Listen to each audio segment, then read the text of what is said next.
Hello everyone, and welcome back to my channel, Dabblebag, the Art of Anna Barnhart. Please like and subscribe, or comment below if this video has helped you, or if you've got other techniques for what I'm going to talk about today. This video is mostly for other creatives, or prophetic artists, writers, visual painters, visual creators, but I definitely invite you to watch along anyway, or if you just like watching the creation of some art. I'm showing you the time-lapse video of a painting from an image I got this past weekend.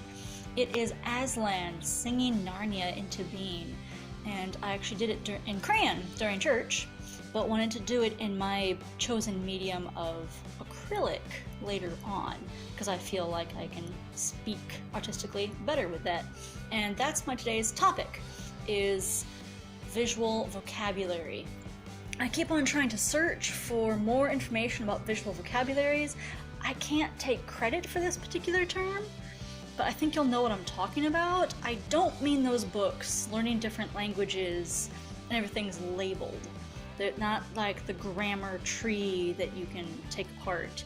This is about learning different ways of speaking visually, of different mediums even, with going from pastel to oil to watercolor to acrylic.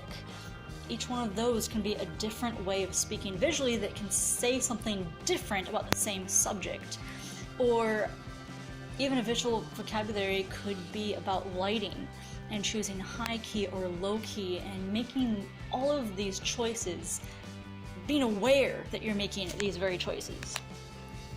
And I want to say the person who first brought this idea to mind was also about the prophetic art kind of thing, where when God gives you an image to create semi-immediately, you need to have the tools in your tool belt right then and there to make it. So you need to practice all these different things and be at a certain level, not necessarily perfect, to create these things and have enough tools behind you to describe it visually. And it's very, very similar with just language and writing. When we are kids, or even as adults, we learn a lot of vocabulary words. And we tend to use them as a sentence, and then use them a lot. When, here's this brand new word I learned. And the same thing can go for art. Here's this brand new technique I learned. And it's fascinating to us because it's a challenge of spelling it, the challenge of using it correctly. And then we can forget about it until it's needed for its actual emphasis. And the same thing goes with a lot of painting and artistic techniques. So if you are other ADHD artists out there, or artists who just can't stick to one thing, I think this is a very important way of saying that's okay. You're learning other ways of speaking visually so you can get your idea across that may not be, I don't know about intuitive, but how about canon to that original technique, like with watercolor. You might need to paint with dark colors first for an idea you want to get across. But if you're doing it on purpose, then who cares what the watercolor rules say?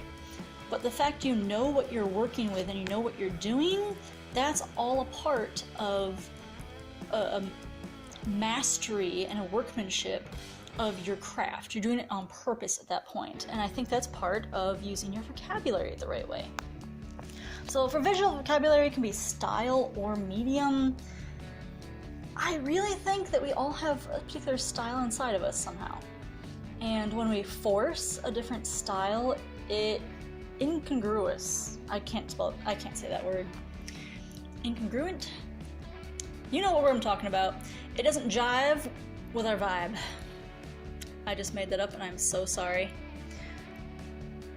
It doesn't feel like it's part of us. When we do a style and we force a style because it's cool and it doesn't come from our years and years of experience, it can be very painful.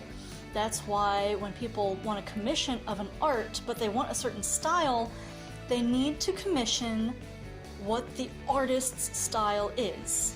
You don't look at the style first and then say, oh, you're an artist, make this. It doesn't work that way. It's going to be forced.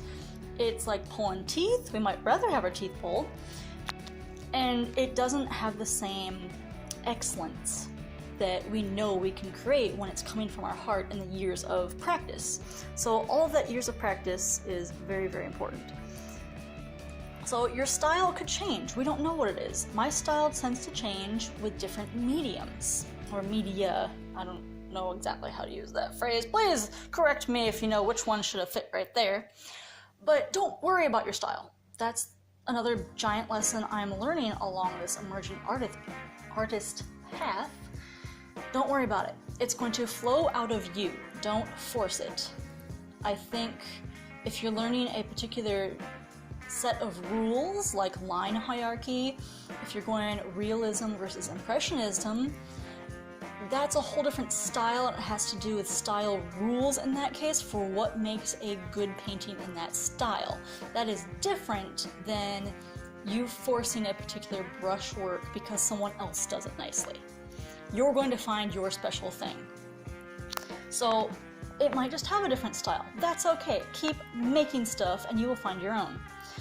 But with visual vocabulary, that can be useful. You could use impressionism in a different media.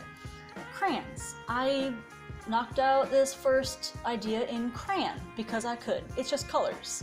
All of these basic art principles can carry across the different mediums. It's the techniques that you're going to learn and build your vocabulary. So I love acrylic. I can make acrylic look like watercolor for the most part. A lot of people have said that it looks like oils too. Maybe I can work in oils once in a while. It's not quite my thing. But the more different media you have, and the more things you practice painting in it, the better you can do almost any idea you've got. And I think for a lot of beginning artists, that can be tricky because they don't know how to break down the simple ideas they have. They haven't practiced doing cubes and cubes and spheres and triangles. So they've got this huge, awesome idea in their head and they don't know how to get it out. Widen your vocabulary.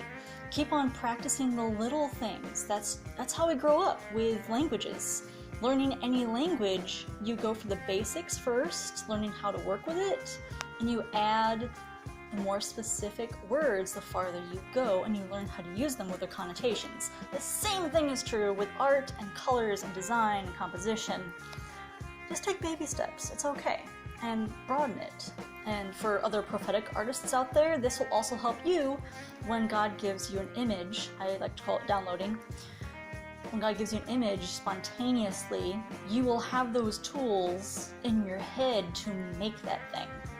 I've done a decent amount of like dawn, sky, cloud things, and I think I had enough of it to make this one work fairly well.